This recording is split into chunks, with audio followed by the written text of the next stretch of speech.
This time of the year, spring. I tell you what, driving to work when it's light now, you can hear birds singing of a morning when I'm up about 6, half 6 of a morning. Now it's fantastic. It's a great time of the year. If you're a wildlife fan, I don't know whether you've got little bits and bobs in your garden, maybe a little birdhouse or a little bug hotel in your back garden. You put stuff out for the hedgehogs, all of that. Well, some fans of local wildlife, they capture the animals on nighttime cameras now. And they're really cheap, these things now as well. That's exactly what John Devine and his little lad Charlie do. Well, he's not little, he's 7, he's a big lad. They've even got their own Facebook page now called Heswell Wildlife Safari. And I'm just going to find a little clip to play here for you, okay? And listen to the narration on it. It's a little bit muffled, so you might just have to concentrate. Let me just play this. Foxes are able to thrive in a variety of habitats. Their adaptations make them a perfect nocturnal prey. They rely on their powerful sense of smell to scavenge for food. Their sharp hearing is able to identify a mouse. Now there he is doing his narration, doing his David Attenborough narration there. That's Charlie. Well, we have Dad with us at the moment. John's with us. I think you've got a little wildlife expert there, John. Hi, mate. Hi, Tony. Yes, we certainly have. It's wildlife's his absolute obsession. When did it start? Is he 7 now, is he? 7? He's 7, yeah. He'll be 8 in May. Right, okay. He's always been interested in wildlife. And where did he get that from? Did he get that from you, or did it just start with himself? I've always had an interest in wildlife myself, so I've kind of always pointed out things to him when we've been on walks or in the garden when we found things. But he's taken it onto a whole new level with all the technology we've got available now, like on YouTube. He's always watching YouTube videos, all the Steve Irwin documentaries and these sorts of things. He's got loads and loads of books on all sorts of different specialised wildlife. And does he come to you? Asked for himself. Does he come to you now and again and just, pull one of these amazing facts out of the air and says, "Do you know what, Dad? He sounds like he's a regular one of those." Yeah, well, he used to do it with dinosaurs to begin with, and you think, is that really real? You didn't really believe him. Then you go and check later, and it was.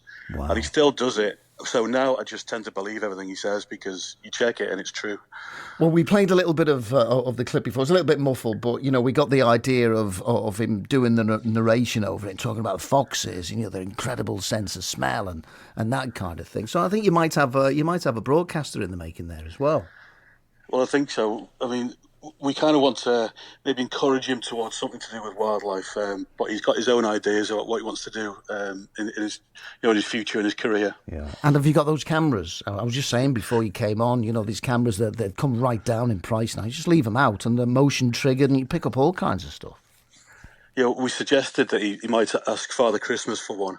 Okay. Lo and behold, Father Christmas got his letter and came through with a wildlife camera trap. Wow. So we put it straight out on Christmas night, and we managed to capture foxes in the front garden. They've been coming for a while.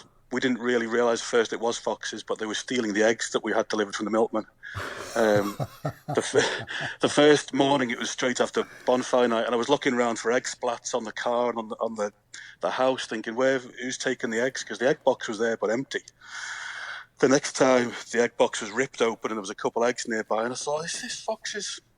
And then the third time I posted up on Facebook that this was happening, and one of our friends who lives on the other side of the estate said they've had the same thing and they thought it was foxes. Wow. So we thought, well, straight away we'll put an egg in an egg box on the front step on Christmas night, set the camera trap up pointing at it, and lo and behold, we found this fox dragging the egg box away, and it's gone on from there, really. Wow. Is Charlie there? Can we have a quick chat? I know you're the star of the show here, John, but we're going to have to let Charlie have a little go here as well. So is Charlie there? Yeah, he's here now. I'll pass you over. Oh, thanks, mate. Hello. Hiya, Charlie. I've just been talking to your dad about the foxes taking the eggs. How cool was that? Really cool. So what was it like when you saw that? Because I believe, was it Father Christmas who brought you a camera for Christmas, and you set a wildlife camera? Is that right? Yeah. So and you set it up. And what was it like when you brought the camera in the next day, and then you had a look on your computer, you had a look at those pictures? Tell me what was on the pictures and what it was like for you to see that. It was really cool for me to see it, and I really enjoyed watching the video. I don't know much about foxes. What can you tell me about them? Because I know, hang on, I do know a lot. I know the brown, and they're not quite as big as dogs, and they're bigger than cats. That's all I know. What do you know about foxes? That the foxes we get around here are red foxes, and they're the biggest foxes on the planet. They are also nocturnal, and their bushy tail, it's mostly used to keep them warm whilst they sleep. Oh, so do they, because they've got a big bushy tail, do they wrap the tail around themselves and their babies to keep themselves warm? Yeah. Oh, I don't. You said a big word then. I don't know what this word means. I think you said it was it nocturnal? Nocturne, is that what you said? Yeah. What does that mean? I don't know what that means.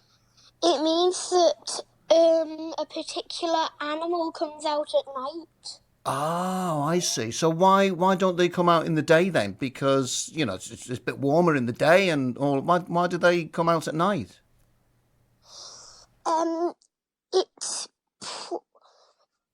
It's safer because if you think about it, there aren't any dog walkers at night, so there are less predators. Oh, less predators for them. Oh, I see. Yeah. And what are they like? Are they quite shy, or can they be a bit nasty? Are they nice or not? Should I be scared of foxes? You should not be scared of foxes. In fact, a fox doesn't want to harm you. In fact, it's more worried about you than you are of it. Oh, well, that's good to know. Well, Charlie, let me tell you this, and this is a really important question because I can't understand it. Where you live in Heswell, which is a lovely place to live, and there's lots and lots of trees and green and gardens and that kind of thing. But when I used to work really early of a morning, when I used to drive in, I used to see foxes in the streets. I used to see foxes in the middle of town in the city. And I thought, what are they doing here? So why did they come to the city, Charlie? It's because, as well as being predators, they're also scavengers. They'll scavenge from garbage cans, they'll scavenge in egg boxes as we found at home. They'll eat anything they find, so that's why they probably come to the city. Well, I've learned so much from you, Charlie. Thank you very, very much for giving me this information, and I will pass this information on to my children as well. I think you've got a great career ahead of you, working with nature, and maybe even on the telly. Would you like that? Yes. Okay. Will you do me a favour? Next time you get some really good pictures, would you send them to me or get your daddy to send them to me and I can have a little look and maybe we can show all our listeners as well? Would that be okay? Yes. And what's your Facebook page called, Charlie, so we can have a look at your stuff? Heswell Wildlife Safari. Heswell Wildlife Safari. Well, listen, we'll have to go because the news is coming on. And can you thank your dad for me as well? And good luck, and we'll speak again soon. Thank you, Charlie. Bye.